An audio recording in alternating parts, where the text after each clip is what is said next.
Hola a todos y bienvenidos a este canal donde hablo de casos reales. Mi nombre es Marta y antes de empezar os pido que os suscribáis y que activéis la campanita para que YouTube os avise cada vez que suba contenido. Y si lo que cuento os parece interesante, dejadme un bonito like, porque no sabéis lo mucho que me estaríais apoyando con este gesto. Bueno, pues este vídeo es una recopilación de casos que consiguieron resolver en 2023 y por si os quedáis con ganas he añadido los de 2021 y 2022. Así que dicho esto, no me enrollo más y empezamos.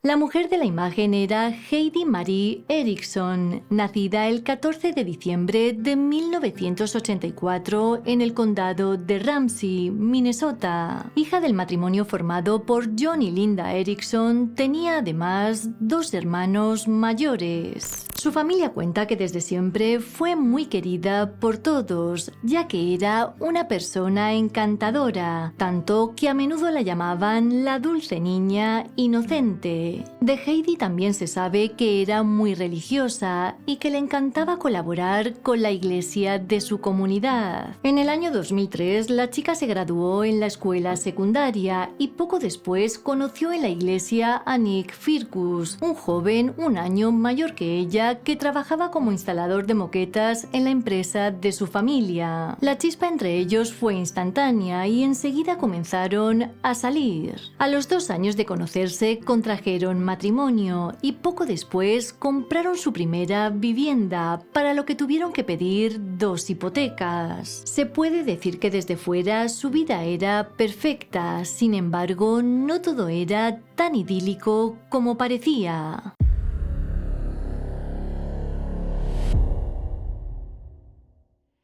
El 25 de abril de 2010, a eso de las 6:30 de la mañana, Heidi Firkus llamó a emergencias muerta de miedo. Y es que, según le dijo al operador, alguien estaba tratando de entrar en su casa. La mujer consiguió dar la dirección, hasta que de repente el operador escuchó cómo decía no, seguido de un fuerte ruido. Luego la línea se cortó. State Patrol 911. Someone's trying to break into my house. What city are you in? St. Paul? I'm in St. Paul. Hang on just a second. What address are you at? 1794. 1794 what? 911, where's your emergency? Stay with 1794. Minnehaha Avenue. Minnehaha. Someone's trying west? Somebody's trying to break in her house. Okay, what phone number are you calling from? Well, I don't know where she went there. 651-494-4876. You know if it was Minnehaha, east or west? West, I believe. It's coming in off the west side. And I think she said west. All right, we'll try to give her a call back. Thanks. El operador de emergencias intentó comunicarse con Heidi varias veces, pero sin éxito. Justo cuando la policía estaba yendo hacia la casa de la mujer, recibieron otra llamada, pero en esta ocasión de Nick, el marido de Heidi. El hombre contó entre sollozos que alguien había irrumpido en su domicilio y que les había disparado, pero lo peor era que su mujer no respiraba.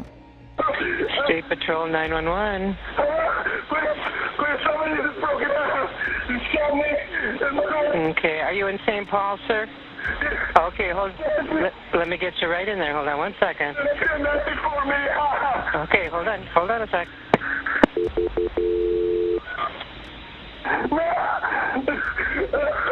Okay, they'll be right with you. Hold on one second with me. 911. Okay, hi, this is the one on in St. Paul. Go ahead, sir. No, sir. No. Hello? No. Can you tell me where you are? What? Take a deep breath. I'm on 1794 Germany. Are you east or west?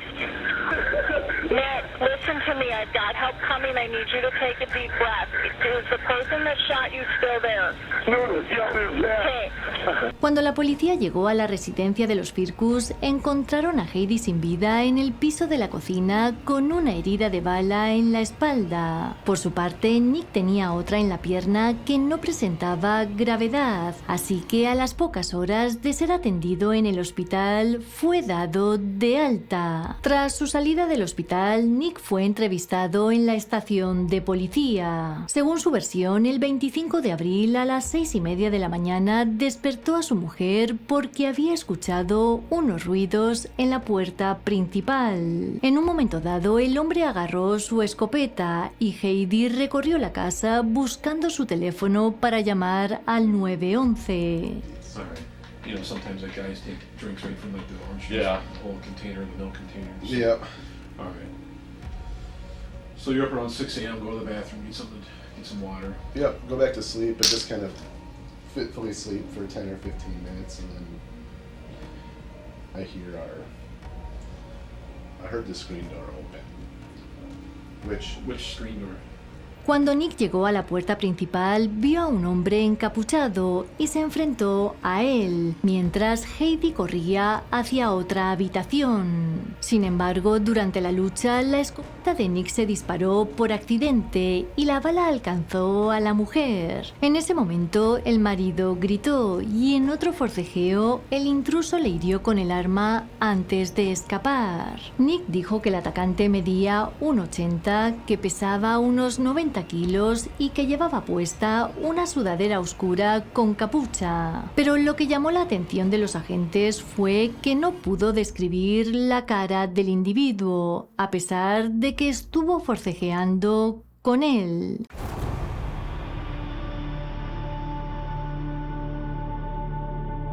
Durante la revisión de la casa de los Firkus, los agentes se percataron de algo, y era que la escena del crimen no coincidía con la versión de Nick. Para empezar, no había señales de lucha, ni tampoco de que la entrada hubiese sido forzada. De hecho, parecía una casa bastante segura. Luego es verdad que encontraron unas marcas en la puerta principal, pero al final se determinó que eran del desgaste diario. Los agentes también hablaron con los vecinos, quienes aportaron algún dato importante. Uno dijo que a las 6:30 escuchó el chirrido de un coche, como si el conductor fuese con prisa. Otro afirmó que a esa misma hora le sorprendió un ruido muy fuerte, y un tercero contó que pudo oír los gritos de Nick, pero ningún disparo.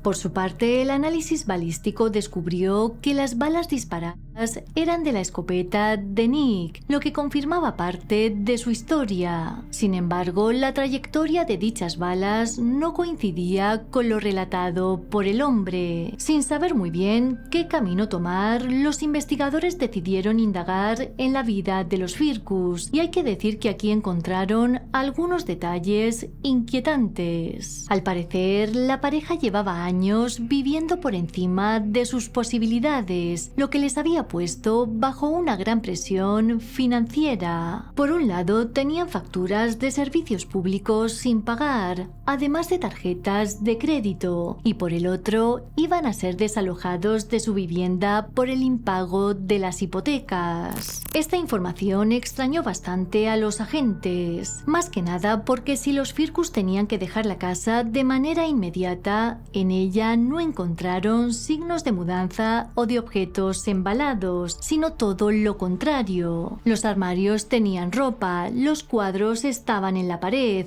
y la nevera estaba llena de comida. Los padres de Heidi contaron que su hija no tenía ni idea de su estado financiero, ya que Nick era el que lo administraba todo. La madre incluso alegó que si Heidi hubiese sabido la situación en la que estaba, les habría pedido ayuda. Nick, por su parte, juró que Heidi sabía lo del desalojo, cosa que sus padres no creyeron.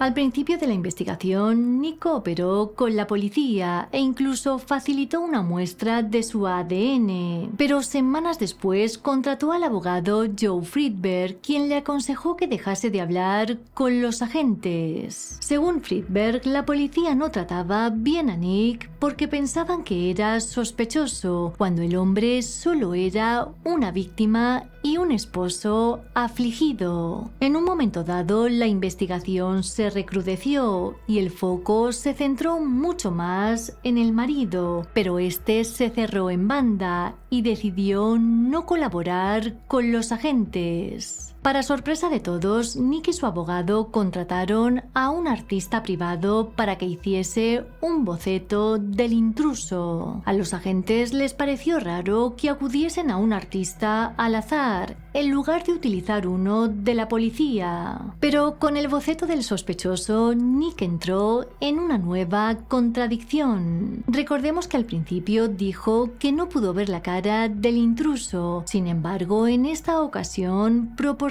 bastantes detalles. Como se puede ver en la ilustración, Nick describió a un hombre moreno de mediana edad y con ojos grandes. Su descripción fue tan precisa que dejó a todos impresionados. Aún así, la policía publicó el boceto del intruso por si alguien podía aportar alguna pista, pero no sirvió de nada. En otro callejón sin salida, los investigadores decidieron hablar con los amigos de Heidi, más que nada para obtener información sobre la personalidad de la chica y su estilo de vida. Muchos afirmaron que Heidi era un poco ingenua y que confiaba muy rápido en la gente. Otros añadieron que aunque el matrimonio vivía por encima de sus posibilidades, la mujer no parecía darse cuenta. Un amigo que quedó con la chica un día antes de su muerte dijo que ella estaba feliz y que no creía que supiese que en 2 días la iban a desalojar de su casa. Todo esto hizo que Nick fuese aún más sospechoso de acabar con la vida de su esposa, el motivo que no descubriese su caos financiero. El problema era que no había nada sólido para poder acusarle delante de un juez. Para empezar, las cuentas no indicaban nada más allá de los impagos y por último, con la muerte de Heidi, el hombre no había obtenido ninguna compensación económica. Sin duda, el caso era desconcertante, sobre todo porque había muchas preguntas sin respuesta. Por ejemplo, los agentes no entendían cómo Heidi fue desarmada por la casa y no se escondió, y luego cómo a esa hora la gente del barrio que ya empezaba a hacer vida no había visto nada. La teoría de los agentes es que el día de los hechos, Nick despertó a Heidi diciendo que había un intruso en la casa. La mujer, medio dormida, entró en pánico y en un momento dado, en medio del caos, le dio la espalda, cosa que el hombre aprovechó para apretar el gatillo. Pero esto solo era una teoría y no había pruebas concluyentes de ello. Muchos pensaron que Nick había jugado de manera inteligente, ya que el movimiento para hacer que Heidi llamara al 911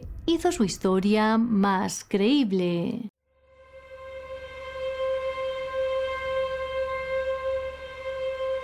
A lo largo de la investigación, el abogado de Nick confirmó que la policía exageró la carga financiera de los Firkus, ya que él había investigado las cuentas y no todo era tan malo como daban a entender. Friedberg también afirmó que tenían pruebas de que Heidi sabía que había problemas financieros y que por ello estaba buscando una nueva casa. Sin embargo, la familia de Heidi cuestionó esta información, ya que para ellos la mujer simplemente quería mudarse a un sitio más económico para ahorrar y así poder formar su propia familia. En este punto, la opinión pública estaba dividida, y es que muchos creían que Nick era inocente y que todo era obra de un intruso, mientras que otros estaban convencidos de que había asesinado a su esposa. A lo largo de los años, la familia de Heidi pidió justicia y la resolución del caso. Cuando parecía que este ya se había estancado, de repente dio un giro radical. Well, it's certainly the biggest challenge we've ever faced. It's been difficult because of the way that Heidi was taken. En mayo de 2021, la policía arrestó a Nick Firkus por el asesinato en primer y segundo grado de Heidi, su mujer. El abogado del condado confirmó que la policía local, el FBI y la Oficina de Aprehensión Criminal de Minnesota trabajaron de manera conjunta para reunir pruebas en contra del hombre.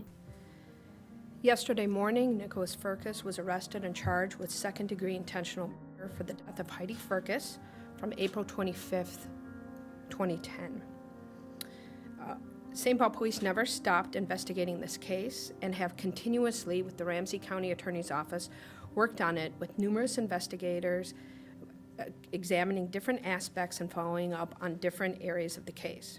There are cases such as this one, which takes time to gather all the information, rebut defendant's statement, and connect all the pieces to be able to bring charges.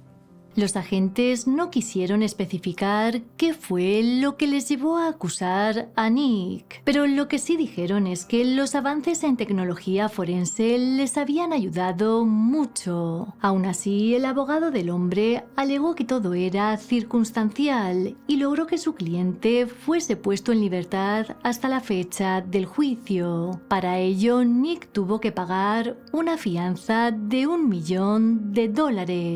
El juicio contra Nick Firkus, de 40 años, comenzó en febrero de 2023. La fiscalía contó al jurado que el hombre simuló que había un intruso en la casa y que disparó a su mujer por la espalda porque le había ocultado que les iban a echar de la vivienda. Por su parte, la defensa dijo que Nick era inocente y que Heidi conocía su situación financiera. Para rebatir este punto, la fiscalía mostró pruebas de que la mujer no firmó ninguno de los documentos de ejecución hipotecaria o desalojo. Se sabe que durante horas los miembros del jurado escucharon las llamadas al 911 y que ahí notaron que no había ruido de fondo de ningún intruso mientras Heidi hablaba. También vieron un vídeo de la policía que mostraba la entrada de la casa donde Nick dijo que acababa de ocurrir la pelea y que curiosamente estaba en perfecto orden.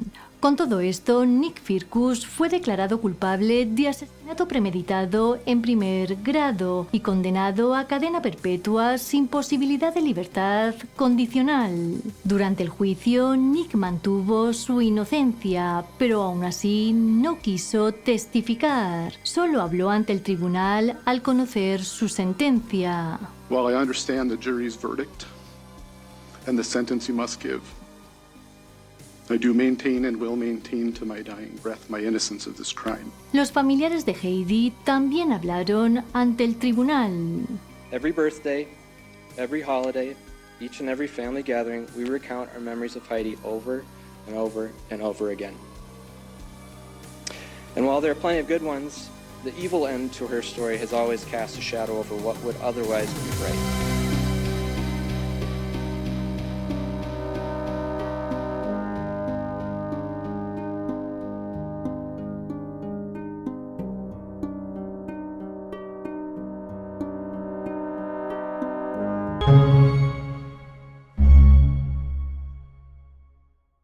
El caso de hoy comienza en el condado de Yavapai, Arizona, lugar donde en 1987 residía Katy Esposito, de 23 años. La joven era originaria de Brooklyn, en Nueva York, pero se había trasladado hasta esta parte del país para estudiar en Prescott College. Todos cuentan que por aquella época Katy disfrutaba del ciclismo de montaña y también de caminar por los senderos que había muy cerca del campus. Lo que menos podía imaginar era que durante una de sus caminatas alguien acabaría con su vida de manera brutal y que además tendrían que pasar 36 años para dar con la identidad del culpable.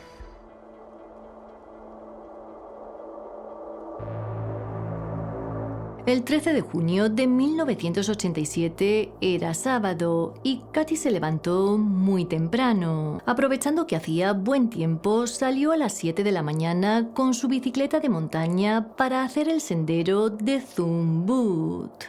Nada más llegar, dejó su bicicleta y siguió a pie por la ruta circular, la cual durante 4 kilómetros estaba rodeada de un bosque de pinos desde donde se podía observar las montañas circundantes. Minutos después sucedió algo, y es que unos excursionistas que estaban por la zona escucharon unos gritos escalofriantes de mujer que venían de la zona baja del sendero. Inmediatamente todos corrieron hacia allí, pero la dificultad del terreno impidió que llegaran a tiempo. 20 minutos después, los excursionistas llegaron al lugar de donde provenían los gritos y allí encontraron una escena terrible. En el camino de tierra yacía el cuerpo sin vida de Katy Esposito y de su atacante no había ni rastro. La autopsia reveló que la chica tenía una herida de bala en el ojo, pero no solo eso, también la habían golpeado en la cabeza con una piedra y una llave inglesa. Se sabe que dicha llave fue encontrada en las cercanías por uno de los excursionistas y que él se la entregó a la policía un día después. Aunque en ella había varias muestras de ADN desconocido, los agentes no pudieron hacer nada, ya que por aquella época esta tecnología estaba prácticamente en pañales. La pequeña comunidad de Prescott quedó atónita por la tragedia. Por su parte, la oficina del sheriff del condado de Yavapai inició una investigación para descubrir quién había asesinado a una chica tan joven en una zona aparentemente segura. Scott Masser, el entonces nuevo ayudante de la policía, fue asignado al caso de Katy. Lo primero que hizo el agente fue entrevistar a su círculo más cercano, sobre todo al grupo de amigos con quien la chica había cenado la noche anterior. Sin embargo, dicho grupo no aportó nada relevante y lo único que dijeron era que su amiga planeaba hacer una caminata en solitario al día siguiente. Sin pistas para seguir ni sospechosos a los que interrogar, el caso acabó enfriándose con el paso del tiempo. En 1990, una joven que hacía senderismo a la misma hora y en la misma ruta que Katy fue atacada por un extraño. El sujeto abusó de ella, pero afortunadamente la dejó con vida. Aunque en ese momento no fue identificado, sí que pudieron conservar el ADN que había dejado en la víctima. Pero sin duda lo más sorprendente de todo es que nadie vinculó el caso de Katy con el de esta chica.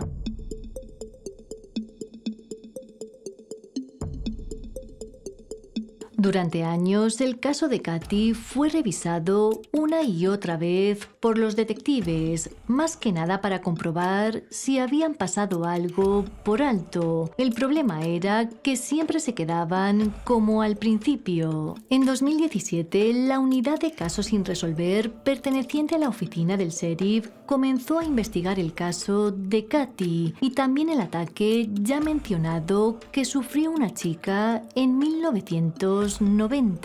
Gracias a los avances en tecnología forense, pudieron comprobar que el ADN desconocido encontrado en ambas escenas pertenecía a la misma persona. 5 años después, Scott Masser, quien estuvo desde el principio en el caso de Katy y llegó a ser sheriff del condado, contó que estaba a punto de jubilarse y que no quería entregar su placa hasta no dar con la identidad del culpable. Y es que, como podéis podéis imaginar, este policía estaba muy vinculado con la investigación y también con la familia de la chica. Justo por aquella época, el ADN sin nombre fue sometido a una prueba genealógica, lo que les llevó hasta 2 hermanos. Sin embargo, solo uno de ellos tenía antecedentes por abuso. Su nombre era Brian Scott Bennett. Tras exhumar el cuerpo de Bennett, los análisis confirmaron que su ADN coincidía con el encontrado en el caso de Kathy y también en el del año 90. El 25 de agosto de 2023, es decir, 36 años después del asesinato de Kathy, los agentes anunciaron en una rueda de prensa el nombre del culpable. Kathy Esposito, I am saying today with high confidence, Kathy Esposito was murdered by Brian Scott Bennett, born in Calhoun, Kentucky, July the 30th, 1970. At the time of the murder of Kathy Esposito, Brian Bennett was a high school student at Prescott High School, 1 month or so from, about 2 months actually, from his 17th birthday. Brian Bennett spent time in Prescott during this time, 1985 to about 1988. He was in the Army for about a year. During 89, he came back to Prescott in 1989, 1990. Se cree que Kathy fue la primera víctima de Bennett y que la siguiente fue la chica de 1990, pero ellas no fueron las últimas. En el 93 intentó abusar de una chica que estaba en una fiesta y en junio de ese mismo año lo intentó de nuevo con Renee Sandoval. Esta joven, que tenía 25 años, fue secuestrada por Bennett nada más salir de una oficina de correos. Tras abusar de ella varias veces, la llevó en su coche hasta que fue parado por un agente de tráfico. Gracias a esto, Renee fue liberada, pero el sujeto nunca fue detenido ni condenado. En el 94, este sujeto regresó a Kentucky, de donde era, y abandonó este mundo de manera voluntaria con una pistola del calibre 22, el mismo tipo que fue utilizado contra Kathy. Aún así, nunca se pudo confirmar si fue la misma pistola. Obviously, serial predators, unfortunately, they lurk among us, and they have for a very long time. But what we know of serious violent predators like this is that it is very unlikely, given the frequency of which he was willing to act, that these are the only 4 cases that exist.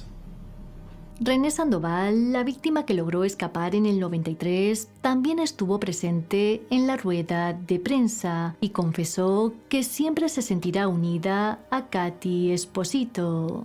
I got to kind of know Kathy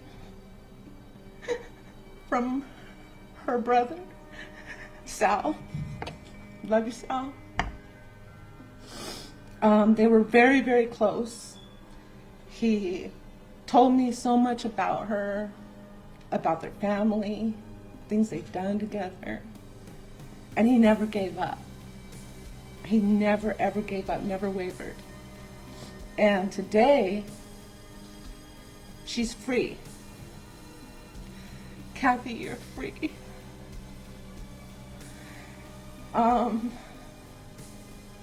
Like, we're always going to be tied together. We're always going to have a connection. She will be with me till the day I die. The day that it came, this is kind of cathartic, and I just want to share it with you guys. The day that the sheriff's office posted the bulletin that this conference was going to take place, my phone binged, and I seen it, and I was like, wow, there's just so many emotions, like I can't tell you. I can't explain it. But it dinged again. And then there was a picture. Guess what that picture was? It was of my memories from 3 years ago. Guess what it was? Thumb View. So, at that time, like, I knew it was Kathy, and I knew she was trying to speak to me. And what I felt, the message I felt coming through, is she said, you live for me. And I will. She didn't get the chance.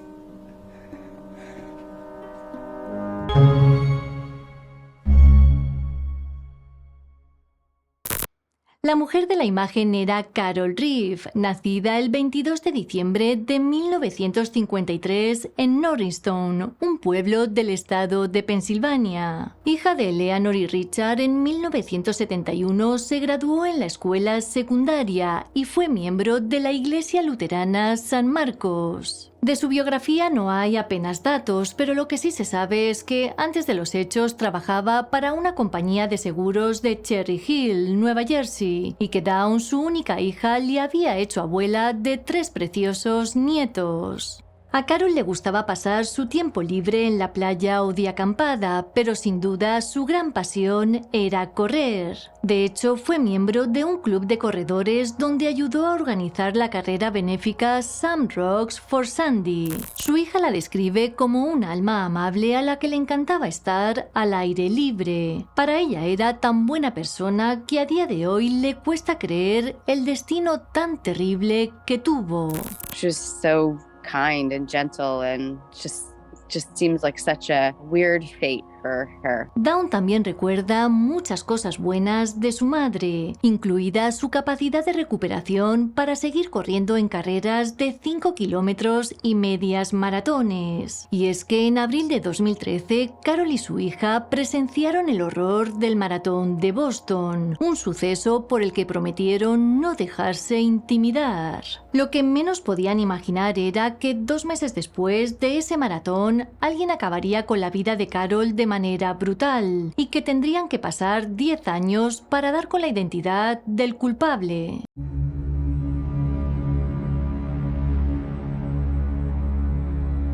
El 21 de junio de 2013, el Departamento de Policía de Gloucester recibió una llamada un tanto inquietante de la familia de Carol. Al parecer, la mujer de 59 años había quedado con ellos para ir de viaje, pero nunca se presentó. Aunque este comportamiento no era normal en Carol, lo que más les preocupó fue el hecho de que la mujer no contestaba al teléfono, y sobre todo que desde el día anterior no tenían noticias de ella, cuando dijo que iba a un barrio de Nueva Jersey para visitar a otros familiares. Carol en ese momento residía en el complejo de apartamentos Lakeview, así que tras la denuncia, varios agentes fueron hasta allí para hacer un control de bienestar. Nada más llegar, los oficiales observaron varias cosas extrañas. Lo primero, que de Carol no había ni rastro, por no hablar de que su coche estaba en el parking y las llaves de su apartamento estaban dentro de casa. Pero lo peor estaba por llegar, porque el 24 de junio, es decir, 4 días después de la desaparición, dieron con el paradero de Carol. Ese día, los detectives localizaron los restos de la mujer escondidos en una zona boscosa que había detrás de un antiguo edificio de mantenimiento. Además, es importante mencionar que estaba muy cerca del bloque de apartamentos donde residía. El cuerpo estaba en tal estado de descomposición que los médicos forenses tuvieron que utilizar registros dentales para identificar a Carol oficialmente. Aunque por su estado no pudieron determinar cómo murió, sí que pudieron confirmar que la mujer había sido víctima de un homicidio. Jeremy Jankowski, el detective de la oficina del fiscal del condado de Camden, declaró lo siguiente. Right now it's listed as undetermined. The conditions in which her body were found, there was some decomposition. So anytime there's a little bit of decomposition, the medical examiner will err on the side of caution and leave it as undetermined. and then let the investigation speak for itself. La policía pasó de investigar una desaparición a un crimen. Lo primero que hicieron fue analizar ADN desconocido de los vaqueros de Carol, así como una botella de cerveza que había dentro de su apartamento. Pero por desgracia, los resultados no fueron concluyentes y no hubo coincidencias con ningún sospechoso potencial. El siguiente paso fue hablar con los vecinos de Carol, quienes no dieron ningún dato relevante. La única persona que aportó algo de información fue Joseph Grisov, el encargado de mantenimiento del edificio. Este hombre contó que siempre veía a Carol cuando salía a correr o a hacer recados y que de hecho el día de su desaparición la vio por ahí. Cuando fue preguntado por la botella de cerveza, dijo que él nunca había estado en el apartamento de la mujer. Ante la falta de pistas, la investigación acabó enfriándose. Sin embargo, 10 años después, los avances forenses hicieron que el caso diera un giro radical.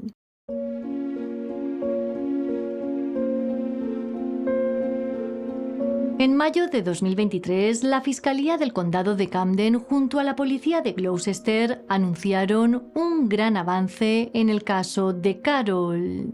Lo que contaron fue que aprovechando las nuevas técnicas de ADN, revisaron de nuevo los pantalones de la mujer y también la botella de cerveza encontrada en su apartamento. Gracias a eso, pudieron saber que en estos artículos había ADN de Joseph Grisov, el encargado de mantenimiento del edificio de Carol y a quien ya habían entrevistado 10 años atrás. Con todo esto, en mayo de 2023, Grisov fue arrestado y acusado de asesinato en primer grado. Lo único que se sabe es que a día de hoy este individuo está en prisión a la espera de juicio. Si hay algo que da escalofríos, es que por su trabajo este hombre conocía los movimientos de Carol. De hecho, no solo la observaba cuando iba a correr, sino también cuando salía a hacer recados o a trabajar. Incluso 10 años antes tuvo la frialdad de decirle a los agentes que una vez la felicitó. Esto nos lleva a pensar que tal vez pasó meses vigilando los movimientos de la mujer, hasta que vio la ocasión perfecta para acabar con ella. Tras la resolución del caso, el jefe de policía de Gloucester, David Harkins, declaró lo siguiente: el Departamento de Policía de Gloucester y la Fiscalía del Condado de Camden nunca se han olvidado de Carol Reeve. Es nuestro deber ser la voz de las víctimas y sus familias, y tomamos esta responsabilidad muy en serio. Estoy muy orgulloso de la colaboración y el trabajo en equipo de los detectives que han trabajado innumerables horas para lograr este arresto hoy.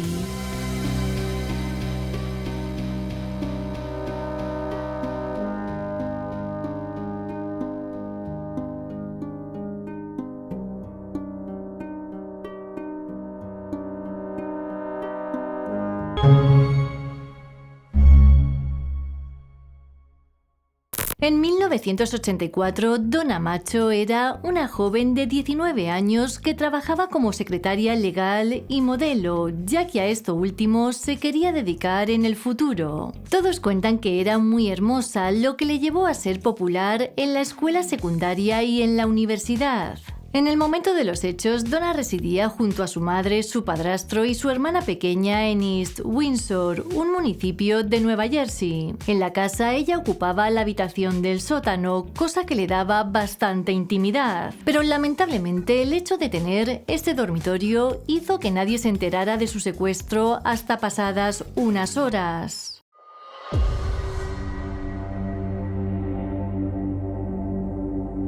El 26 de febrero del 84 era sábado, así que Donna y su hermana Julie, de 14 años, se quedaron en el sótano viendo una película de miedo hasta las 2 de la mañana. A eso de las 3 menos cuarto, la adolescente subió a su cuarto para dormir y dejó a Donna viendo la televisión. En ese momento, su madre y su padrastro dormían plácidamente.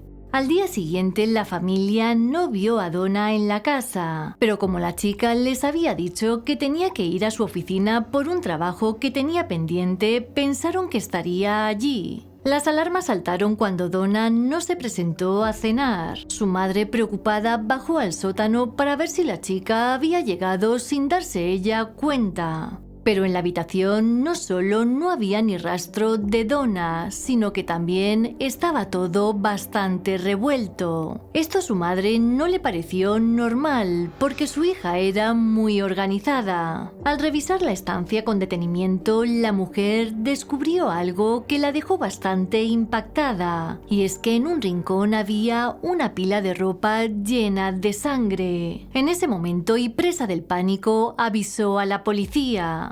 Los agentes inmediatamente comenzaron a investigar la desaparición de Donna. Lo primero que hicieron fue buscarla por los alrededores, cosa que les llevó hasta la primera pista importante. Al costado de Millstone Road, cerca de la frontera de Cranberry, los agentes encontraron el Chrysler negro del 79 de Donna, con las 4 puertas abiertas. Dentro estaba su cartera con dinero en efectivo, tarjetas de crédito y su carnet de conducir. Además, descubrieron que tanto en el techo como en la tapicería había manchas de sangre. Tras una prueba se supo que la sangre del coche pertenecía a Donna y, por otro lado, al analizar su habitación en profundidad, encontraron restos biológicos de un hombre. Con todo esto, quedaba claro que un individuo había entrado en su cuarto y se había llevado a la joven en su coche. Por desgracia, en aquella época la tecnología del ADN todavía estaba en pañales, así que a pesar de las muestras no pudieron identificar al hombre.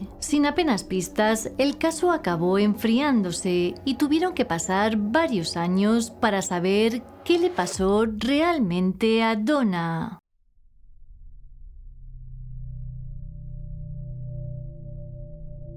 El 2 de abril del 95, es decir, más de 10 años después de la desaparición de Donna, un comandante de tropa de Boy Scouts encontró un esqueleto parcialmente vestido. Al parecer estaba enterrado en una maleza espesa muy cerca del lugar donde fue encontrado el coche de la chica. Gracias a los registros dentales, las autoridades pudieron confirmar que los restos hallados pertenecían a Donna Macho. En un principio, la autopsia determinó que la joven había fallecido por una herida de bala en la cabeza. Sin embargo, después de un examen más exhaustivo, se descubrió que si bien sufrió una herida en la cabeza, esta no fue causada por una herida de bala. Con todo esto, su muerte fue catalogada como un homicidio. Con la esperanza de encontrar al culpable, durante años la familia contrató investigadores privados, rastreadores e incluso psíquicos. Pero todo esto no sirvió de nada y el caso volvió a enfriarse. En 2022, casi 40 años después de los hechos, las autoridades reabrieron la investigación. Lo primero que hicieron fue enviar todas las pruebas que recogieron en su momento al Laboratorio Central de la Policía Estatal de Nueva Jersey. Esto incluía muestras de ADN, así como huellas dactilares encontradas en la escena. Finalmente, y para alegría de todos, en abril de 2023, las autoridades desvelaron que el responsable de la muerte de Donna Macho era Nathaniel Harvey, un hombre con un largo pasado criminal que ya había fallecido en prisión. El semen hallado en la habitación de Donna durante la investigación del 84 permitió esta confirmación, algo que por supuesto de no haberse cometido un delito no tendría que estar allí. Días después revelaron que Harvey había sido un sospechoso desde el principio de la investigación. Sin embargo, nunca pudieron acusarle porque las pruebas de ADN en aquella época no estaban muy avanzadas y no aportaron resultados. De Harvey se sabe que fue detenido en el pasado por una serie de abusos, pero lo que le llevó directamente a prisión fue un crimen que cometió en el 85. En junio de ese año, una viuda de 37 años llamada Irene Snaps fue encontrada sin vida en el dormitorio de su apartamento. La persona que descubrió el cuerpo fue su compañero de trabajo, quien se acercó a su casa después de llevar días sin saber nada de ella. En este caso, los investigadores llegaron a la conclusión de que el culpable había acabado con ella en la cabeza con un objeto metálico. A esto hay que añadir que en la almohada de su cama había una huella dactilar ensangrentada y una pisada en el suelo. La policía pensó que el atacante podría ser un conocido de Irene, porque la entrada no había sido forzada. Con esta teoría llegaron hasta Peter, un vecino de la mujer.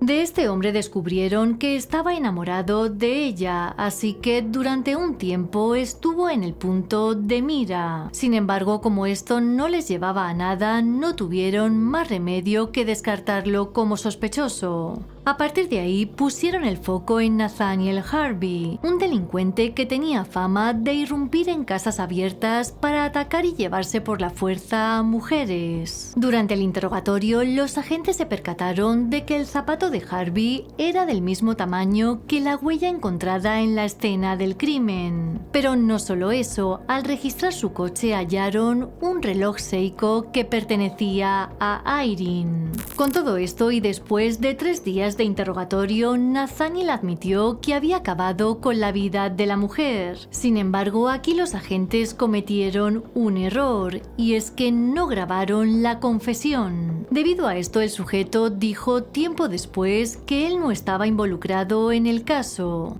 Afortunadamente esto no le sirvió de nada y Harvey fue sentenciado a cadena perpetua por la muerte de Irene. Se sabe que a pesar de las apelaciones permaneció encarcelado desde el momento de su arresto en 1985 hasta su muerte en 2020. Julie Barger, la hermana de Donna, contó a los medios de comunicación que el caso destruyó a su familia. Gastamos todo el dinero que teníamos para dar con ella. Al principio pensábamos que de alguna manera todavía estaba viva, tal vez solo estaba herida o retenida por alguien. Me alegro de que el caso esté cerrado, pero siento que él se salió con la suya. Julie reside desde hace años en Texas, lugar donde está enterrada su hermana Donna. Lamentablemente sus padres no vivieron el tiempo suficiente para saber quién acabó con la vida de su hija mayor.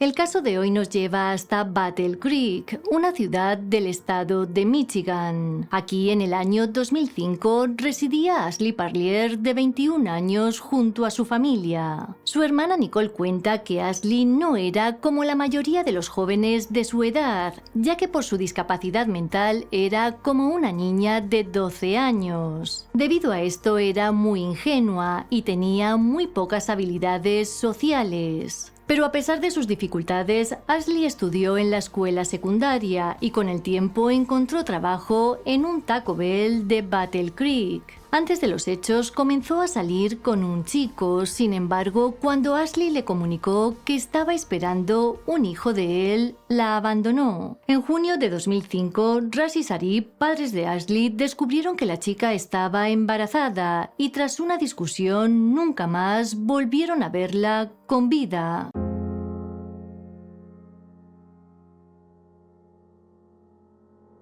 La mañana del 12 de junio de 2005, los padres de Ashley decidieron hablar con ella porque sospechaban que estaba embarazada. La chica era extremadamente delgada y llevaban días notando que su vientre había crecido. Ashley confirmó su embarazo y sus padres, aunque no estaban enfadados, sí que estaban preocupados por el feto. El matrimonio quería que su hija fuese al médico para recibir atención prenatal y también para que le orientara en el caso de que no quisiera quedarse con el bebé. Sin embargo, todo acabó en una discusión y Ashley agarró los $700 que tenía en su cuarto y se fue de casa dando un portazo. A partir de aquí, nadie más volvió a saber nada de ella. Las horas fueron pasando sin noticias de la chica, lo que preocupó bastante a Russ y Sari, sobre todo porque su hija no tenía ni teléfono móvil ni tarjetas de crédito. inédito. Lo primero que hicieron fue llamar a sus amigos para ver si la habían visto, pero para su sorpresa todos les dijeron que Ashley hacía meses que había perdido el contacto con ellos. Con todo esto, los padres de Ashley denunciaron su desaparición a la policía. Como los agentes no tenían pistas y tampoco sabían por dónde empezar, decidieron hacerle una prueba de polígrafo al padre de la chica, prueba que por cierto pasó.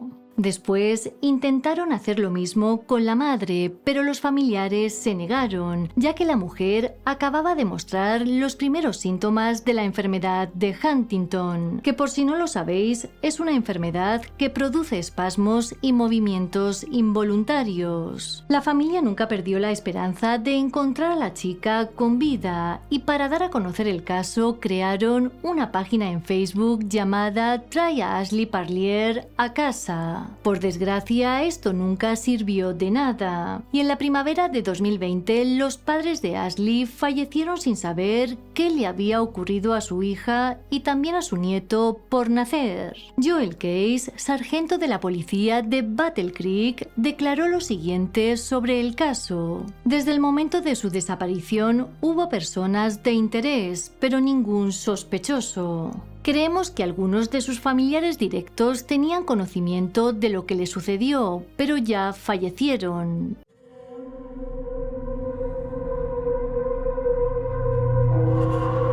A principios de 2021, la policía del condado de Calhoun recibió una llamada inesperada de las autoridades de Pensilvania. Al parecer, querían hablar con ellos sobre la desaparición de Ashley Parlier. Durante la conversación contaron que tenían bajo custodia a un hombre llamado Harold David Holman. Al parecer, era sospechoso de acabar con la vida de Tiana Phillips, de 25 años, y Erika Schultz, de 26, en 2018 y 2020.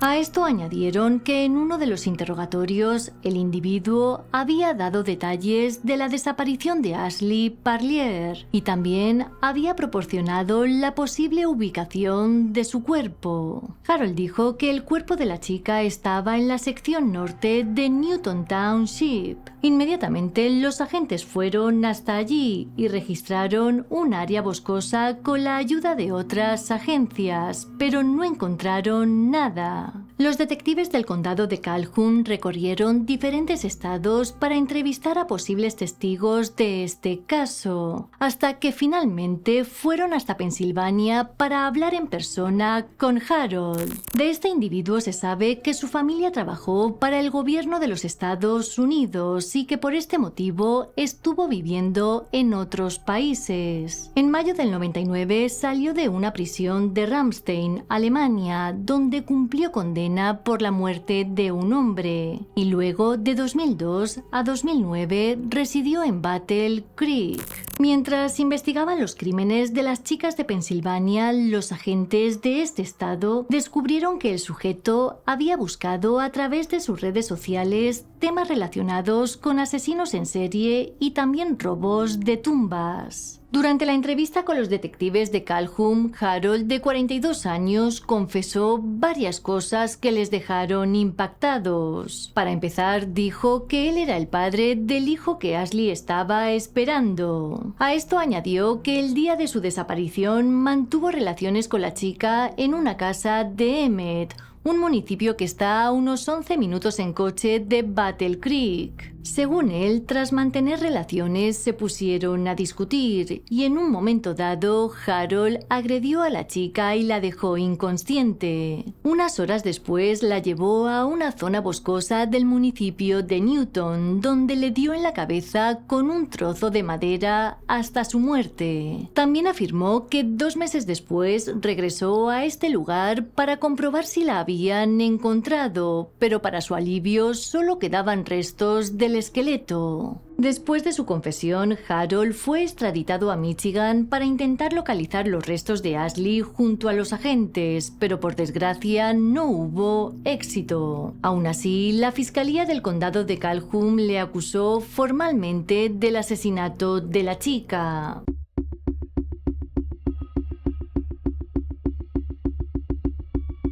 En agosto de 2021, y para que no solicitaran la pena de muerte, Harold llegó a un acuerdo con la Fiscalía de Pensilvania. Para ello, tuvo que declararse culpable de los asesinatos de Tiana Phillips y Erika Schultz. Como resultado, fue sentenciado a 2 cadenas perpetuas sin posibilidad de libertad condicional. Según cuentan, en la lectura de la sentencia no expresó ningún remordimiento por sus acciones y se negó a dirigirse al tribunal. Meses después, fue trasladado al condado de Calhoun para ser juzgado por el asesinato de Ashley Parlier.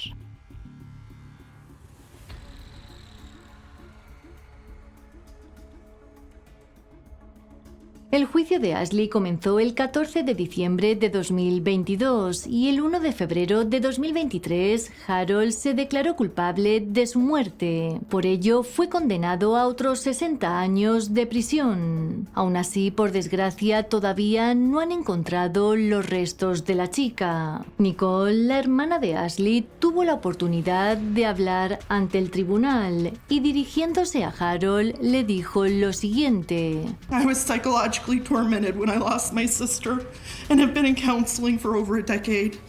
I continued the search for her and talked to the detectives and media right up until you muttered her name to FBI. They woke up every morning to an empty bedroom, went to bed at night wondering if she was alive and held captured, tortured. Did she know she was going to die? My sweet, naive sister didn't know you're evil. I have no doubt that she loved you and would have raised her child with so much love. There are days I swear I can hear the argument the two of you had.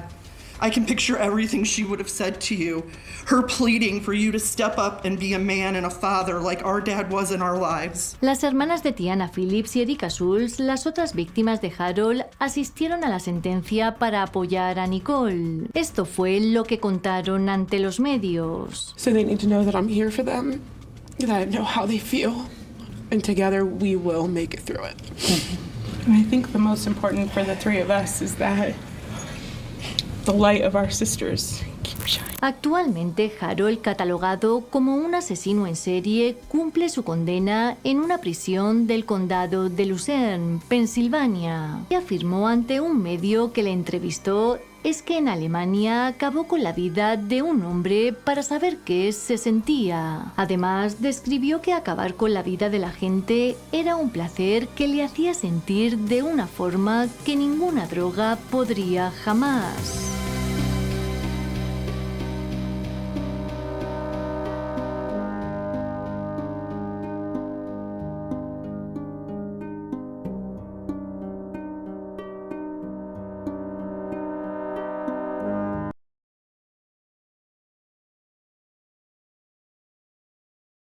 En 1992, Lori Hoods era una joven de 25 años que vivía en Mountain View, California, y trabajaba como ingeniera informática en Adobe Systems. El 5 de septiembre de ese mismo año, el cuerpo sin vida de Lori fue encontrado dentro de su vehículo, muy cerca de un basurero y a tan solo 1,5 kilómetros de su centro de trabajo.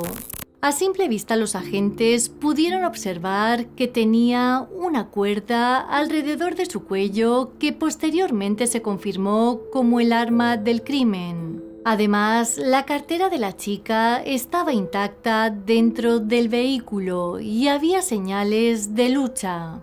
Pero no solo eso, durante la inspección del coche, los agentes encontraron huellas en el parabrisas, por lo que inmediatamente consiguieron identificar al primer sospechoso. Se trataba de John Kevin Woodward y era el compañero de cuarto del novio de Lori. A finales de los 90, John fue llevado a juicio hasta en 2 ocasiones. Aunque es verdad que sus huellas estaban en el parabrisas del vehículo de la chica, esto no probaba que fuese el culpable.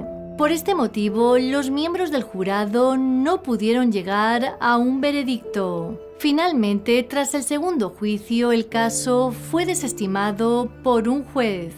Tras esto, John se trasladó a Países Bajos, donde desarrolló su carrera en el área de la tecnología. Incluso llegó a ser presidente y director ejecutivo de ReadyTech, una empresa de capacitación online. Pero los investigadores que llevaban el caso estaban convencidos de que él era el culpable. Para empezar, la noche de los hechos, John no tenía coartada. Y luego, tras varias pesquisas, descubrieron lo que podría ser el motivo para acabar con la vida de Lori. Parece ser que John estaba enamorado del novio de la chica y como él no le correspondía, comenzó a odiar a Lori. A finales de 2020 decidieron examinar de nuevo el caso. Por este motivo, todos los elementos de la investigación se volvieron a enviar al Laboratorio Criminalístico de Santa Clara para su análisis. Gracias a esto hallaron más de 80 huellas latentes que coincidían con John. Pero eso no fue lo más importante. En 2021, con el desarrollo de la tecnología forense, lograron obtener ADN de la cuerda con la que Lori fue asesinada. Este ADN pertenecía a John, por lo tanto, ya no había dudas sobre su culpabilidad. Finalmente, el 9 de julio de 2022, John Kevin Woodward, de 58 años, fue arrestado en el aeropuerto JFK de Nueva York. Para ello, tuvo que ser extraditado desde Ámsterdam. En ese momento, fue acusado del asesinato de Lori Hoods, la novia del compañero con el que había compartido cuarto 30 años atrás. Tras su detención, no tuvo derecho a fianza y fue trasladado a California, donde a día de hoy está a la espera de juicio. En menos de 24 horas, las autoridades holandesas, en coordinación con el Departamento de Justicia, obtuvieron una orden de allanamiento de la casa y el negocio de Woodward en los Países Bajos y confiscaron varias computadoras y unidades USB. Declaraciones de la Fiscalía. La familia de Lori la recuerda como una persona bondadosa. Sin embargo, la policía de Mountain View la definió como una mujer adelantada a su tiempo. La forma en la que Lori vivía y trataba a las personas era un ejemplo sorprendente de lo que estaba bien en el mundo. Ella era una joya para muchos, pero nos arrebataron su brillante vida a la edad de 25 años. Tenemos la esperanza de que finalmente se pueda hacer justicia para Lori y estamos increíblemente agradecidos con las agencias de aplicación de la ley que nunca se han rendido con ella. Declaraciones de la familia de Lori Hoods.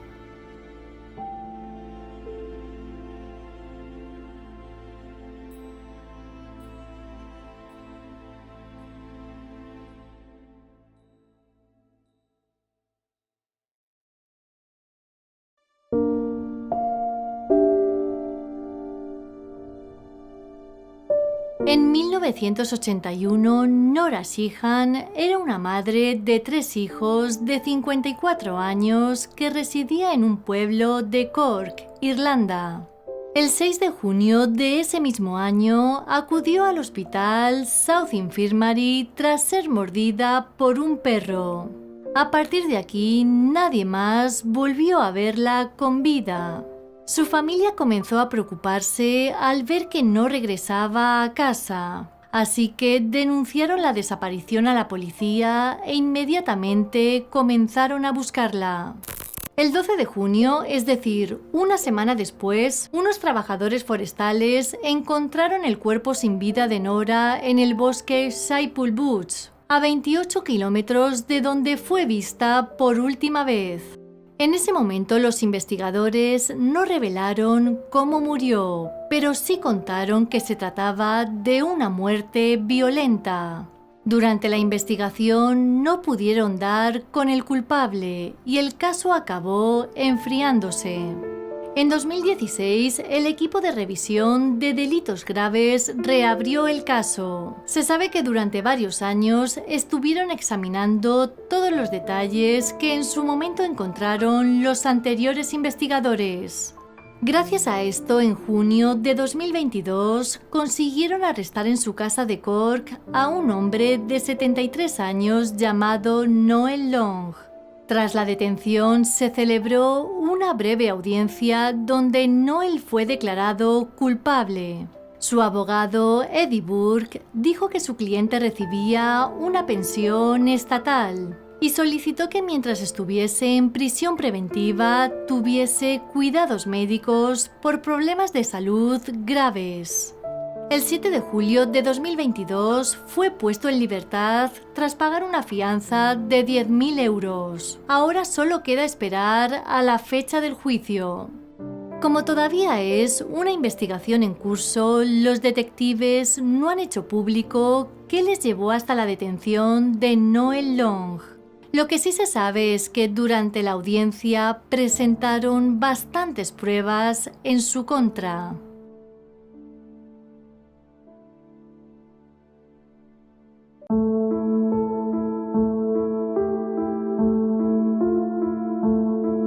En 2005, Antonio, de 80 años, vivía con su esposa Luz, de 77, en Cleveland, Texas, ciudad en la que ya llevaban residiendo más de 2 décadas. Padres de 13 hijos, a principios de los 90 dirigieron un restaurante mexicano, mientras que Antonio, por su parte, era un veterano de la Segunda Guerra Mundial. Pero no solo eso, también eran dueños de una tienda en San Benito, donde vendían su propia cosecha. Por todo esto eran muy queridos en su comunidad. Cuando se hicieron mayores, su hija Carolina comenzó a cuidarlos. Así que todo parecía ir bien en la familia, hasta que un día llegó la tragedia. El 14 de abril de 2005 parecía que iba a ser un día como cualquier otro, hasta que Carolina fue a la casa de sus padres para preparar la comida. Una vez dentro hizo un descubrimiento terrible. Antonio yacía sin vida en el suelo, muy cerca del baño, mientras que Luz estaba también sin vida en el dormitorio. En su caso, el culpable se había molestado en dejarla arropada dentro de la cama. La autopsia reveló que la pareja había sido golpeada y privada de aire hasta su fallecimiento. Por otro lado, los perros de la policía consiguieron rastrear el olor de un sospechoso, cosa que les llevó por las vías del tren cercanas hasta un complejo de apartamentos. Lamentablemente, esta pista no les llevó a nada más. En la alfombra de la escena del crimen hallaron sangre que no coincidía con nadie de la base de datos de la policía. Aún así, ingresaron la muestra en el sistema por si en el futuro les podía llevar hasta el culpable.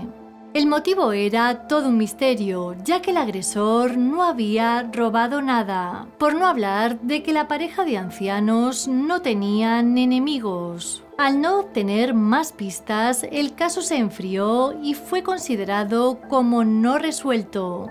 Pero todo cambió en marzo de 2021. En ese momento, los detectives de la policía de Cleveland fueron notificados de una coincidencia en el ADN hallado en la casa de la pareja. Para investigar en profundidad, solicitaron la ayuda del programa de investigación de crímenes sin resolver de los Rangers de Texas. Gracias a eso, en 2022, el Departamento de Seguridad Nacional confirmó que ese ADN pertenecía a una mujer llamada Shelley Susan Thompson, de 41 años. Al parecer, esta mujer estaba cumpliendo condena en una prisión de Texas por tráfico de sustancias. Cuando fue interrogada sobre el crimen, Shelley dijo que no conocía a la pareja y negó estar implicada en su muerte. Para asegurarse, los agentes compararon su sangre con la encontrada en la escena del crimen. Y hay que decir que aquí ya no hubo ninguna duda, porque ambas muestras coincidían. El 8 de julio, Shelley fue arrestada frente a la Oficina de Libertad Condicional por el asesinato de Antonio y Luz Rodríguez. Durante la lectura de cargos le fijaron una fianza de $1 millón. y según contaron varios medios de comunicación, a día de hoy se enfrenta a la pena capital. Las autoridades indicaron que la investigación continúa, por eso no han trascendido más detalles sobre el caso. Los hijos de la pareja declararon que estaban convencidos de que este día llegaría y sobre todo que se sentían muy agradecidos con el trabajo de las autoridades, ya que eso ayudaba a sanar las heridas. A Shelly, la mujer arrestada, no la conocían de nada y están convencidos de que hay más personas involucradas en el asesinato de sus padres.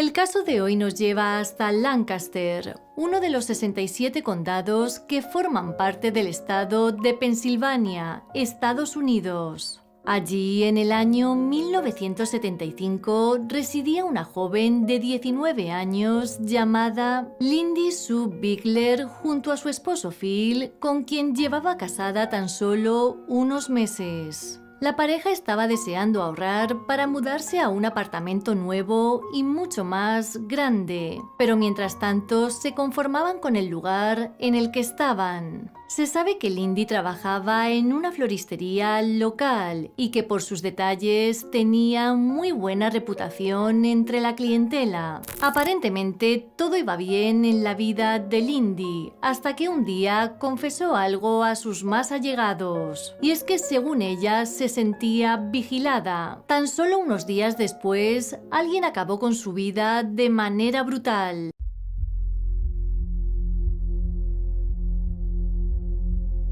El 5 de diciembre de 1975 comenzó como cualquier otro día en la vida de Lindy. Primero fue a trabajar a la floristería. Al terminar, se pasó por la oficina de su esposo para que le entregara un cheque y después se fue hasta un supermercado para hacer la compra. Unas horas después, los tíos de la chica hicieron un descubrimiento terrible. Y es que al llegar al apartamento de su sobrina, la encontraron sin vida sobre un gran charco de sangre. Lo más impactante fue ver que un arma blanca de su propia cocina salía de su pecho con un paño envuelto alrededor del mango. La policía llegó inmediatamente al apartamento de Lindy y lo primero que observaron fue que la mujer había sido atacada mientras colocaba la compra del supermercado. Además, todo indicaba que había habido una lucha desesperada.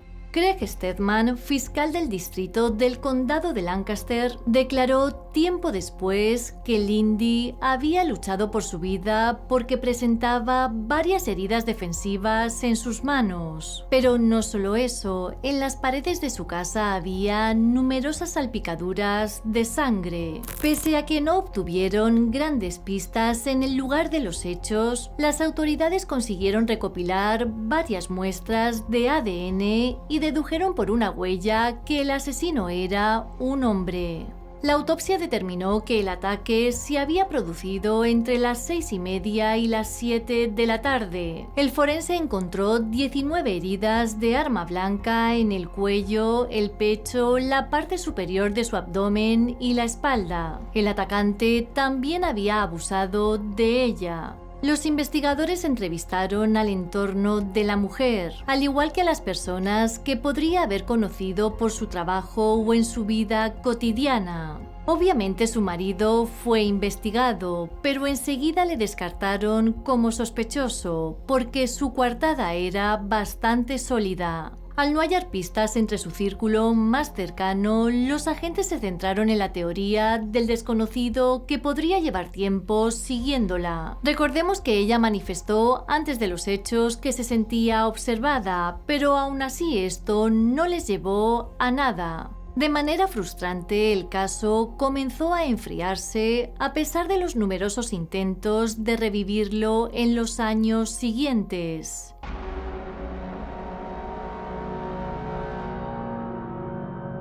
En el 97 se creó un perfil de ADN utilizando el material genético que recolectaron en la escena del crimen y que incluía fluido de la ropa interior de Lindy. En el año 2000, estas muestras se introdujeron en el CODIS con la esperanza de que hubiese al menos una coincidencia. Pero lamentablemente esto no ocurrió porque el dueño del ADN no tenía antecedentes policiales. En 2019, la unidad de casos sin resolver del fiscal del distrito decidió llevar a cabo otra revisión. Gracias a los avances en las técnicas de ADN, con lo que tenían pudieron deducir el tono de la piel, el color de los ojos y el color del cabello del sospechoso. A partir de estos datos, ese mismo año publicaron imágenes nuevas por si alguien podía reconocerle. Además, ahora sabían algo que era muy importante, y era que ese sujeto tenía ascendencia mediterránea, potencialmente italiana o iraní.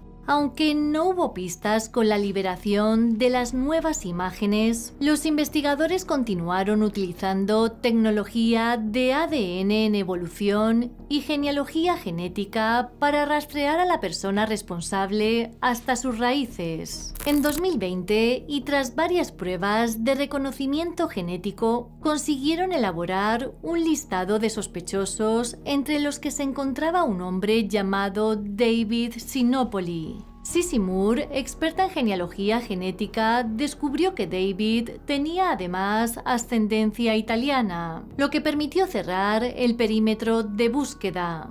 Había muy pocas personas que vivían en Lancaster en el momento del crimen que tenían la edad y el género correctos y un árbol genealógico consistente con estos orígenes. Esto me permitió priorizar candidatos cuya descendencia se determinó que era exclusivamente de familias con orígenes en Gasperina. Declaraciones de Sissy Moore. Lo que descubrieron sobre David Sinopoli inmediatamente le convirtió en el principal sospechoso, y es que este hombre era vecino de Lindy justo en la época en la que ella fue asesinada. Tras los hechos se cambió de casa, pero nunca dejó Lancaster. Ahora, con toda esta información, lo único que necesitaban era comparar su ADN con el encontrado en la escena del crimen para certificar que él era el culpable. Para eso simplemente tenían que encontrar el momento adecuado. Los agentes comenzaron a vigilar a David de cerca, hasta que en febrero de 2022 se presentó ante ellos una oportunidad que no podían dejar escapar. El hombre iba a tomar un vuelo a Filadelfia, así que le siguieron hasta el aeropuerto con la misión de obtener una muestra de su ADN. Mientras David, de 68 años, esperaba para embarcar, se tomó un café, y cuando tiró el vaso a la papelera, los agentes que le estaban siguiendo lo recuperaron. Tras un análisis minucioso de este, pudieron certificar que David fue la persona que acabó con la vida de Lindy. Como prueba adicional, los técnicos también analizaron 2 manchas de sangre que tomaron en su momento de las medias de la mujer. Estas también coincidieron con el perfil de ADN de la taza de café. So today we are here to announce the arrest of 68-year-old David Sinopoli of the 300 block of Faulkner Drive in East Hempfield Township for the murder of Lindy Sue Beekler 46 years ago. El hombre, que fue arrestado sin incidentes y acusado de asesinato, se encuentra a día de hoy recluido sin derecho a fianza en la prisión del condado de Lancaster a la espera de juicio. Este arresto marca el comienzo del proceso penal en el caso de homicidio sin resolver más antiguo del condado de Lancaster. Esperamos que brinde cierta sensación de alivio a los seres queridos de la víctima y también también a los miembros de la comunidad que durante los últimos 46 años no obtuvieron respuestas. Lindy Sue Bickler estuvo en la mente de muchos a lo largo de los años. La policía nunca se olvidó de ella. Declaraciones de Heather Adams, fiscal del distrito del condado de Lancaster.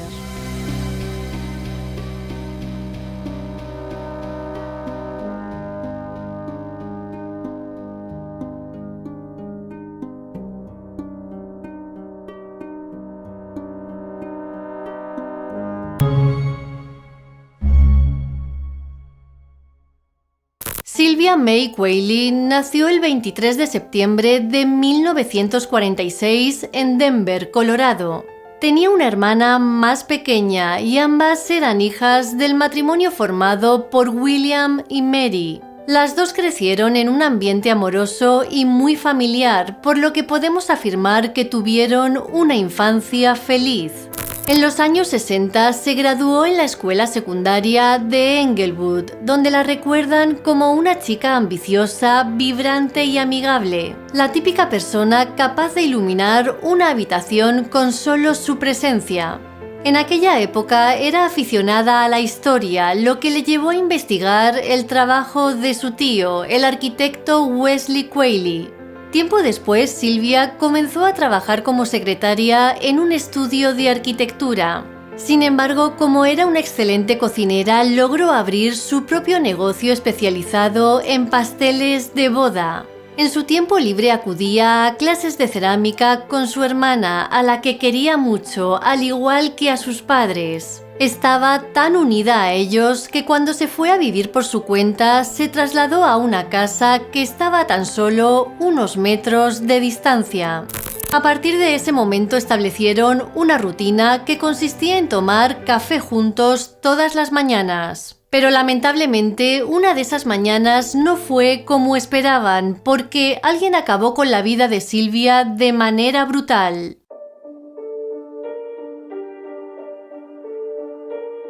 La noche del 3 de agosto de 1981, a eso de las 11, Sylvia habló por teléfono con su hermana por última vez. A la mañana siguiente, poco antes de las 8, William fue a recogerla para su rutina del café. El hombre llamó a la puerta, pero como su hija no le contestaba, decidió abrir con su propia llave. Y fue una vez dentro donde hizo un descubrimiento terrible.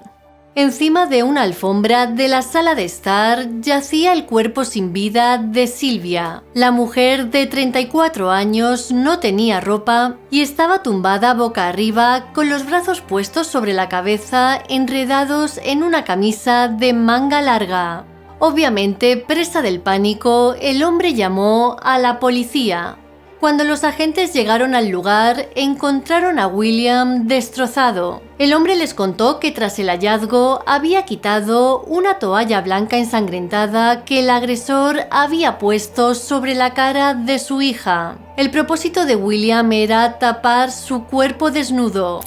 Al examinar la escena, los agentes encontraron varias cosas importantes. Por un lado, cerca del cuerpo de Sylvia había un cuchillo ensangrentado y a pocos metros estaba su ropa interior.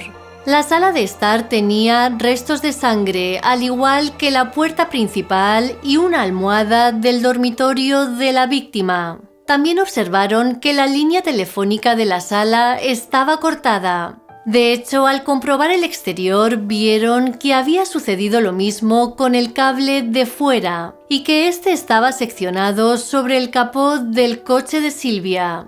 Por las marcas que encontraron los investigadores, llegaron a la conclusión de que el culpable derribó la línea de la siguiente forma: puso una manguera del jardín sobre el cable y después tiró hacia abajo. Los detectives también encontraron evidencias de que el agresor había probado varias ventanas de la casa para poder acceder. Luego descubrieron que había logrado entrar por la ventana del cuarto de baño. Además, para todo esto tuvo que llevar guantes porque no encontraron ni una sola huella dactilar.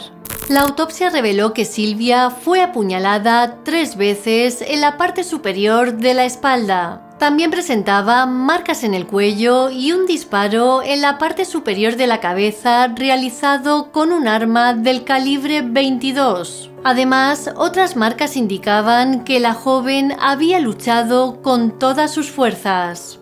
La causa de la muerte se debió a una gran pérdida de sangre, ya que las puñaladas llegaron al corazón y los pulmones. La herida de bala fue simplemente una causa secundaria de muerte.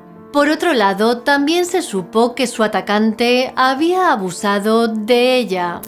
Durante la investigación consiguieron recolectar 140 pruebas que en ese momento no sirvieron de mucho. Y es que hay que recordar que era 1981 y las técnicas que había para analizar todos los elementos eran muy básicas. Con el tiempo y en su afán por resolver el crimen, los investigadores fueron probando los diferentes avances tecnológicos que iban encontrando a su paso, pero lamentablemente sin éxito. En 1983, los técnicos forenses decidieron analizar la alfombra donde apareció el cuerpo de Silvia. Para ello utilizaron una fuente de luz alternativa. Gracias a esto encontraron un material extraño que en última instancia identificaron como semen.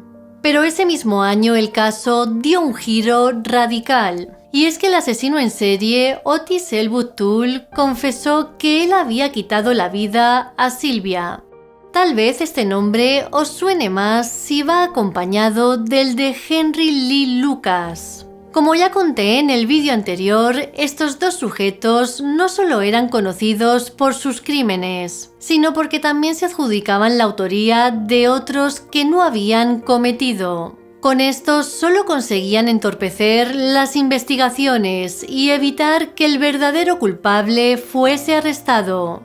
En el 93 compararon las muestras de Toole con las encontradas en la escena del crimen y, como podéis imaginar, no coincidieron. Por este motivo, Bob Gallagher, entonces fiscal del distrito, descartó por completo a este hombre.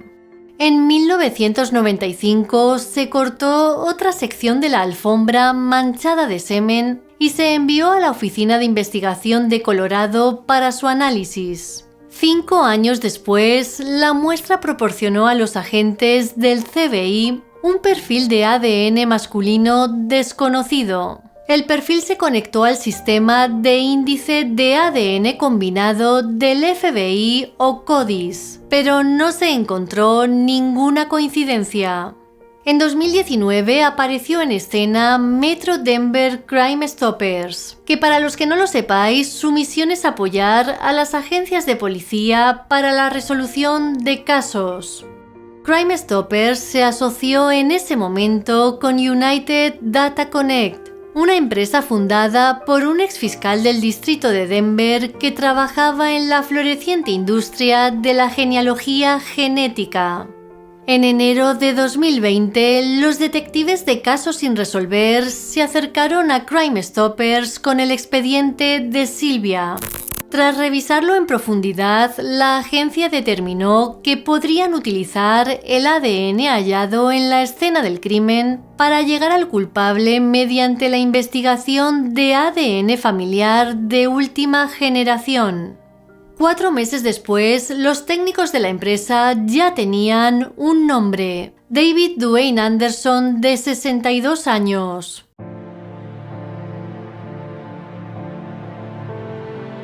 Los detectives comenzaron a investigar a Anderson y hay que decir que descubrieron datos bastante interesantes. Para empezar, en el momento de los hechos tenía 22 años y vivía a unos 3 kilómetros de Englewood. Además, según sus antecedentes, entre 1981 y 1986, Anderson había sido arrestado por entrar a robar en al menos 8 casas y negocios de la zona. En varios de estos domicilios consiguió entrar por la ventana sin dejar ni una sola huella, tal y como hizo el agresor de Silvia. Con todo esto, los investigadores de Casos sin resolver, junto al propio investigador de United Data, Robert Fuller, viajaron hasta Cozad, la ciudad de Nebraska donde residía Anderson. Su misión era clara: tenían que recolectar en secreto el ADN del hombre. Durante varios días estuvieron observando todos sus movimientos desde la parte de fuera de su complejo de apartamentos. El 18 de enero de 2021, Fuller recuperó 2 bolsas de basura que Anderson había arrojado a un contenedor. Dentro había 15 artículos que potencialmente contenían material genético del hombre. Entre ellos había una lata de Coca-Cola vainilla, una botella de agua, una botella de ron especiado y otra de cerveza. 2 días después, Fuller se reunió con un investigador en una parada de viaje de Sterling, Colorado, para entregar los artículos confiscados que había empaquetado individualmente en bolsas de pruebas para su análisis. Finalmente, el 29 de enero de 2021 llegó el informe del laboratorio. El ADN encontrado en la lata de Coca-Cola coincidía con múltiples pruebas recuperadas del cuerpo y la residencia de Sylvia Quayle. Por ejemplo, el semen encontrado en la alfombra coincidía, al igual que el encontrado en el cuerpo de la mujer y en la toalla blanca que el padre le retiró de la cara. El 10 de febrero, Anderson fue arrestado y acusado de asesinato en primer grado. Todo indica que será procesado según las leyes vigentes en 1981, que es cuando ocurrieron los hechos. Eso significa que si es declarado culpable, sería sentenciado a cadena perpetua, pero con la posibilidad de libertad condicional después de 20 años. Las leyes actuales, por ejemplo, no permiten la libertad condicional. Michelle Tobrea, jefa de la policía, declaró que el arresto tardó mucho en llegar, pero aún así está contenta de haber podido dar una solución a este caso. Me enorgullece poder decirle a la hermana y al cuñado de Sylvia que los hombres y mujeres de nuestro departamento han anticipado la oportunidad de hacer este anuncio durante casi 40 años. Lamentablemente, los padres de Sylvia no vivieron lo suficiente para saber quién le quitó la vida a su hija. William falleció en 1999 y su esposa le siguió 10 años después.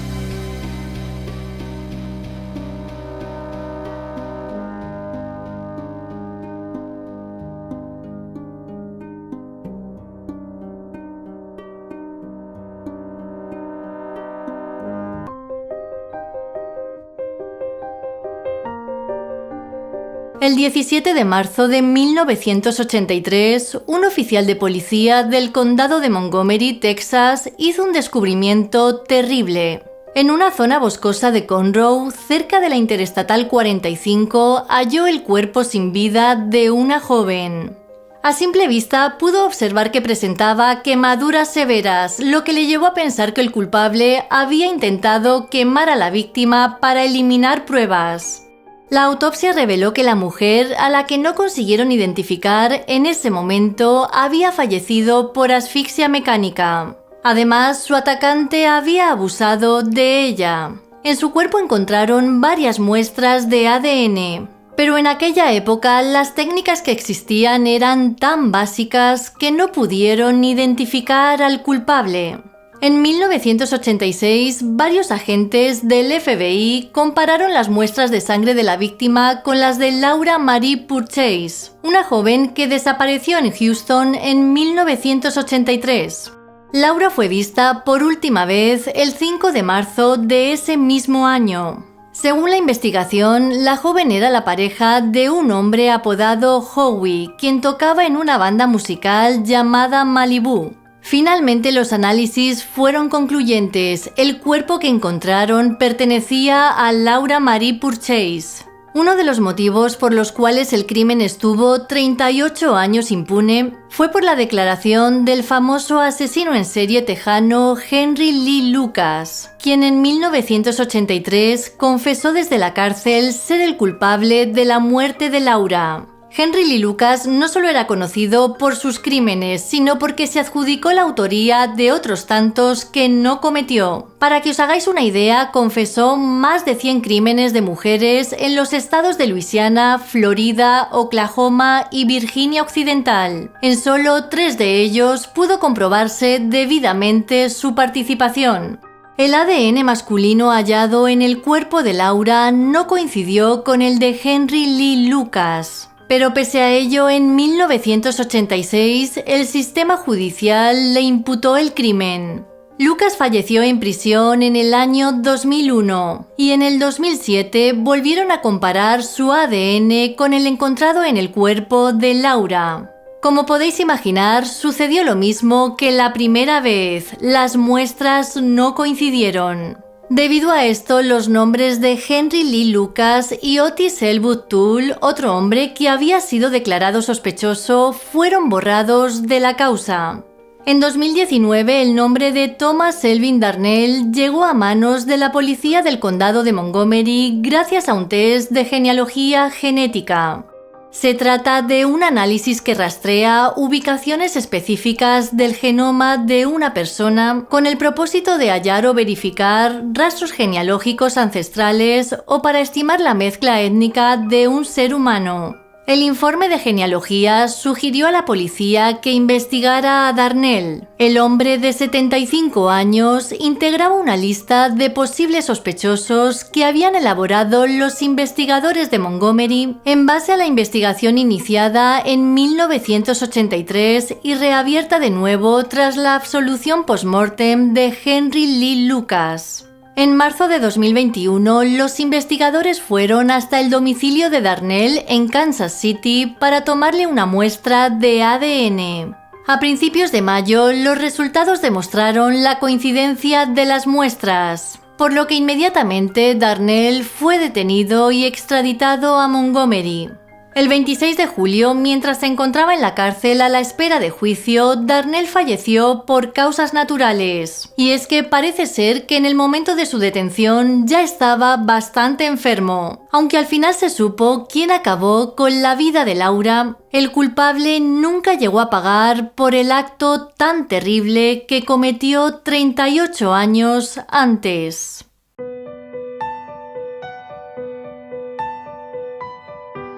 En 1994, Catherine Janeiro era una madre soltera de 20 años que residía en la ciudad de Barrie, Ontario, junto a su hija de 2. Aprovechando que la niña estaba pasando el fin de semana con los abuelos, la noche del 9 de octubre, la joven salió para tomar algo. Después continuó la fiesta en su casa con algunas personas que había conocido en un bar. Tal vez esto fue un error fatal. Al día siguiente, unos amigos encontraron el cuerpo sin vida de Catherine en el sótano de la casa que tenía alquilada en los apartamentos Dunlop. La autopsia determinó que la joven tenía rasguños en la cara y que había sido apuñalada en varias ocasiones. Sin embargo, no trascendió si habían abusado de ella. Los agentes descubrieron que el teléfono de la casa había sido arrancado de la pared y no aparecía por ninguna parte. La teoría era que el culpable se deshizo de él porque su número podría estar en el sistema de memoria.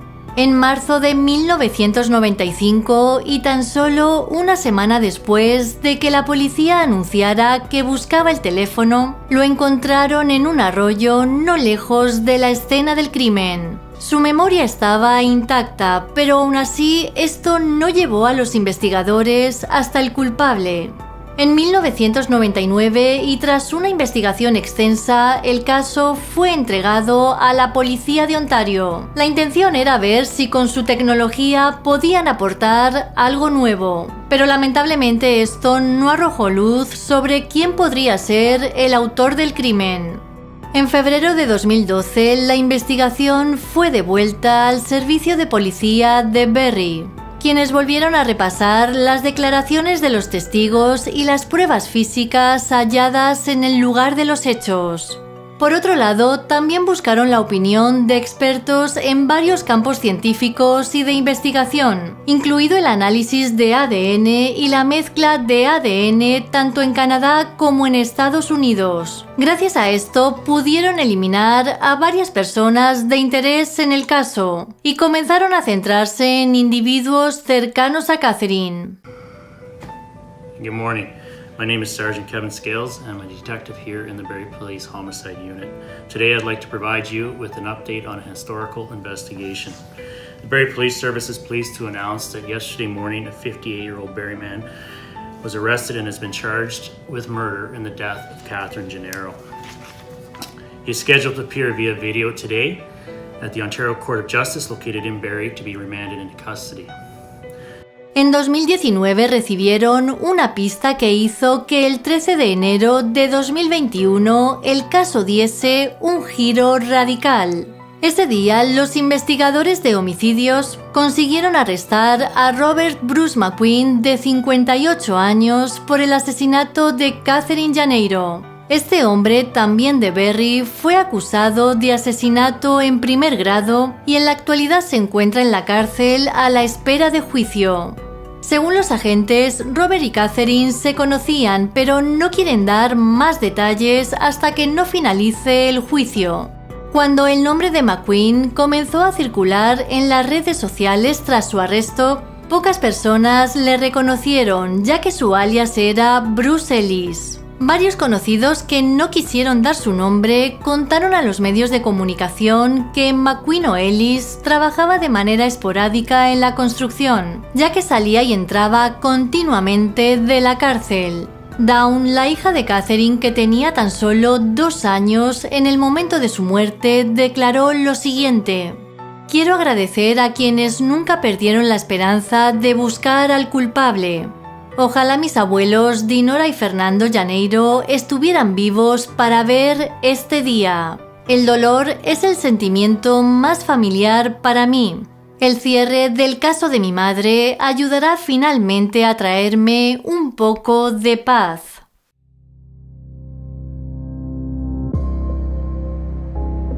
En 2006, Holly Marie Simmons era una mujer de 46 años que residía con sus hijas en un parque de casas rodantes de Buchanan Dam, una población de Texas. La mujer era enfermera y aunque tenía experiencia en hospitales y residencias de ancianos, en el momento de los hechos trabajaba como camarera en un club de golf que estaba cerca de su casa. En este lugar era muy querida y destacan de ella que siempre llegaba a tiempo a sus turnos. El 28 de noviembre, Holly dejó a su hija Ashley, de 17 años, en la parada del autobús para que pudiese ir al instituto. Esa fue la última vez que la adolescente vio a su madre con vida. Por la tarde la mujer tenía que recoger a Ashley en la escuela, pero no se presentó. Por este motivo la chica tomó el autobús y regresó a su casa sola. Cuando llegó le sorprendió ver que su madre no estaba allí, sobre todo porque se había dejado las llaves, el teléfono, su bolso y la billetera. Además, su coche estaba estacionado en la entrada. Dentro de la casa no había señales de lucha ni de entrada forzada, pero esto no decía mucho, ya que Holly siempre dejaba la puerta abierta porque tenía un perro que le hacía sentir bastante segura.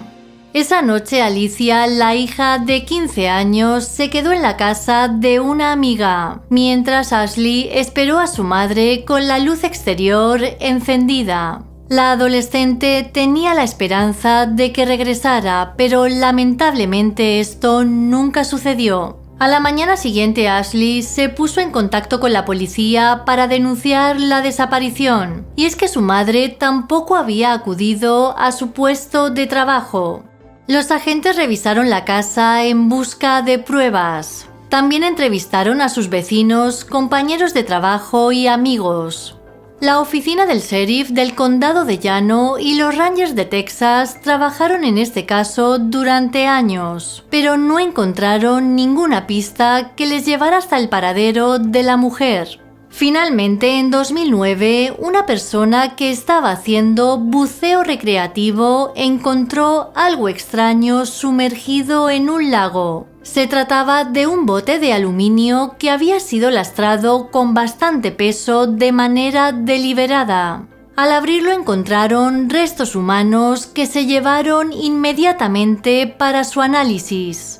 Gracias a los registros dentales pudieron saber que se trataba de Holly Simmons, y lo único que revelaron en ese momento era que alguien le había quitado la vida.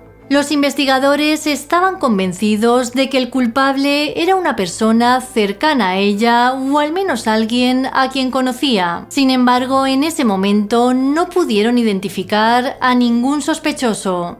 Tiempo después se supo que antes de desaparecer, Holly contó a varios amigos que tenía problemas con Jimmy Wolfenbarger, su casero.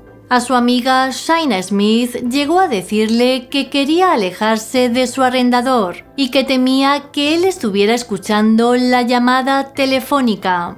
Este hombre no siempre fue el casero de Holly porque al principio eran muy buenos amigos. Luego él compró la casa rodante donde la mujer vivía de alquiler. Todo iba bien hasta que de repente el comportamiento de Jimmy comenzó a cambiar. De hecho, se convirtió en una presencia tan incómoda que ella y sus hijas le evitaban. Una vez, Holly y Jimmy tuvieron una discusión en la que ella le exigió que la dejara en paz y que simplemente se dedicara a ser su casero. Los informes del caso revelaron que esto se debió a que Jimmy mostró un comportamiento inapropiado con su hija de 15 años. Más tarde, Ashley Simmons declaró lo siguiente: hizo que fuera muy incómodo como propietario, incluso para que vinieran amigos y familiares. Desde el principio la chica le dijo a los investigadores que Jimmy era el responsable de la desaparición y muerte de su madre. Nunca dudó ni por un solo segundo que se tratara de otra persona. Parecía que nunca iban a detener a este hombre, hasta que el 3 de mayo de 2021 Jimmy Wolfenbarger fue detenido y acusado del asesinato de Holly Simmons. Los agentes creen que Jimmy estranguló a la mujer en el remolque con una cuerda y que después se deshizo de su cuerpo en el lago. Además, están convencidos de que el hombre tuvo ayuda para trasladar el cuerpo. Después de su detención, Jimmy fue puesto en libertad tras pagar la fianza de $2 millones que le fijaron.